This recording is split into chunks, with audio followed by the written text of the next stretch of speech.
अब बात आफताब के दिल्ली वाले दोस्त बद्री की। बद्री ही वो शख्स है जिसके साथ आफताब और श्रद्धा की हिमाचल प्रदेश ट्रिप के दौरान मुलाकात हुई थी और जिससे मुलाकात के बाद आफताब ने मुंबई लौटने या फिर हिमाचल में रुकने का अपना इरादा बदल लिया था और दिल्ली आ गया था।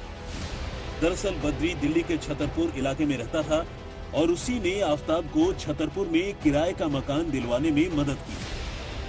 दिल्ली पुलिस ने आफताब से उसके रिश्तों और श्रद्धा के कत्ल को लेकर बद्री से पूछताछ की है, लेकिन बद्री फिलहाल छतरपुर का वो मकान छोड़कर कहीं और जा चुका है। ऐसे में आज तक ने बद्री का सच जानने के लिए बद्री के मकान मालिक से बातचीत की। आप भी सुनिए बद्री और आफताब को लेकर बद्री के मकान मालिक ने क्या कहा। हेलो शेखर जी नमस्कार, मैं अरविंद ओझा बोल रहा हूँ आज तक से। हाँ जी, ये बद्री आप ही के यहाँ किराए पे रहता था ना?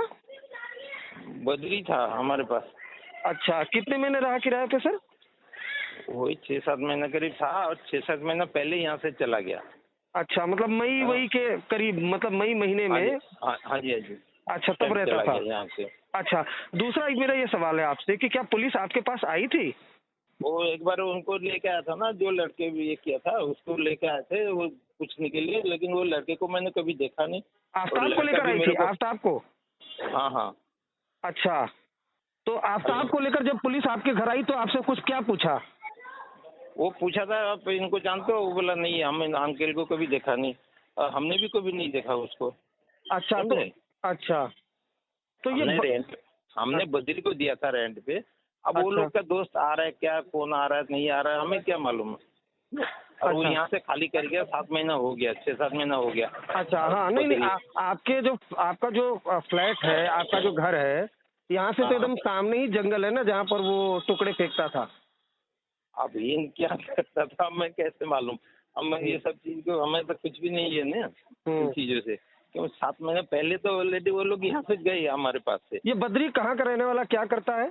अब इनका कोई अपना बिजनेस करता था, बोलता उनका पार्टनरशिप में कोई काम करते हैं, बिटोनी की तरफ कहीं ऑफिस था उनका। आपने वेरिफिकेशन उसका कराया था सर?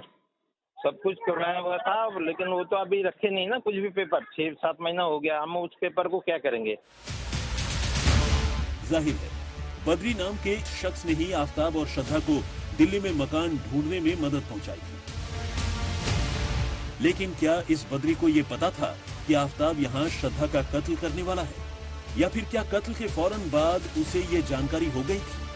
पुलिस को फिलहाल यही पता लगाना है और ये बात इसलिए भी ज्यादा अहम हो जाती है क्योंकि जिन दिनों आफताब ने श्रद्धा का कत्ल किया, इत्तेफाक से उन्हीं दिनों बद्री अपने किराए का मकान छोड़कर कहीं और चला गया। श्रद्धा हत्याकांड में एक इम्पोर्टेंट किरदार है बद्री, जिससे लगातार दिल्ली पुलिस की टीम पूछताछ कर रही है। अगर आप देखें तो वो सामने की तरफ जंगल है जहां पर आफताब श्रद्धा की लाश के टुकड़े फेंकता था और ठीक जो जंगल है उसके सामने ये गली जहां इस वक्त हम मौजूद हैं, इस गली में इसी मकान में जो बद्री है वो रहता था। बद्री को कई बार मिल चुके थे ये शख्स। बद्री क्या यहाँ पर रहता था? जी, यहीं पे रहता था। तो पुलिस आई थी क्या यहाँ पर? मकान मालिक से बात हुई थी, एक बार बीच में आकर के गए हैं यहाँ पे। अच्छा, तो क्या मतलब क्या बद्री काम क्या करता था, किसी कहीं कुछ जानकारी? जॉब करता था कहीं पर। अच्छा जी। तो अब यहाँ नहीं रहता बद्री? अब नहीं रहता यहाँ, तो बहुत गए हुए बहुत टाइम हो गया उसको। अच्छा, तो क्या जानने के लिए आई थी बद्री के बारे में यहाँ पर पुलिस? पूछताछ करने आए थे कि बद्री के यहाँ पे वो कभी रह के गए थे यहाँ पे। अच्छा, आफताब जो है बीच में मिलने आए थे उनसे। आफताब मिलने आया था? हाँ, मैंने नहीं देखा। अच्छा, ऐसा बताते हैं? ऐसे बताते हैं कि आफताब जो है बद्री से मिलने आया था जब इस मकान में बद्री रहता था। जी।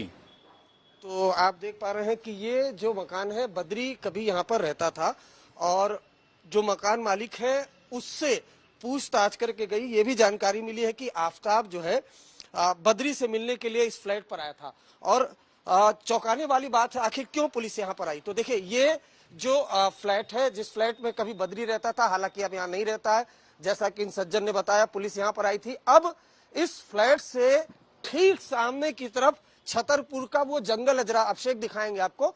ये जंगल है और इन्हीं जंगलों में जो श्रद्धा की बॉडी के टुकड़े मिले हैं। तो ऐसे में ये तफ्तीश करने की कोशिश की जा रही है, जैसा कि हमने पहले भी बताया था आज तक पर, कि क्या एक साजिश के तहत, एक प्लानिंग के तहत उसने, आफ्ताब ने इस इलाके में फ्लैट लिया था क्योंकि सामने जंगल है, और हत्याकांड को अंजाम दिया, और लाश के टुकड़े, चूंकि बेहद पास में जंगल है तो आसानी से लाश के टुकड़ों को भी इन्हीं जंगलों में ठिकाने लगाया। तो पुलिस की तफ्तीश अब लगातार जारी है। अब बात आफ्ताब के पॉलीग्राफ टेस्ट की। आफ्ताब का पॉलीग्राफ टेस्ट गुरुवार को फॉरेंसिक साइंस लैबोरेटरी यानी FSL रोहिणी में पूरा हो गया। आफ्ताब के नार्को टेस्ट से पहले इस टेस्ट के लिए कोर्ट ने पुलिस को इजाजत दी थी। इसके बाद आफ्ताब का पॉलीग्राफ टेस्ट मंगलवार को शुरू किया गया था, लेकिन उसकी तबीयत बिगड़ने की वजह से उसे बीच में रोकना पड़ा और फिर बाद में गुरुवार को ये पूरा हुआ।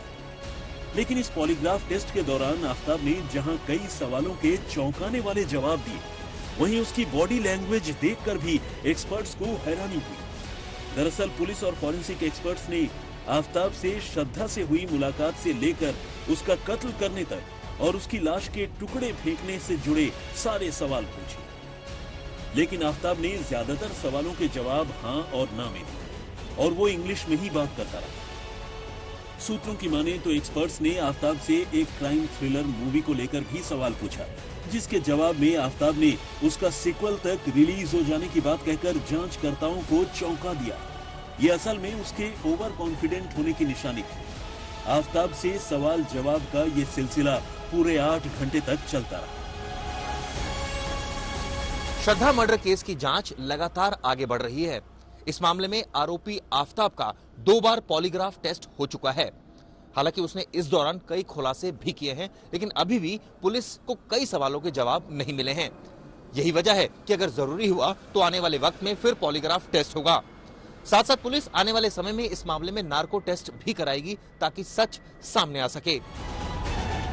अमरदीप कुमार और चिराग गोठी के साथ अरविंद ओझा, दिल्ली, आज तक।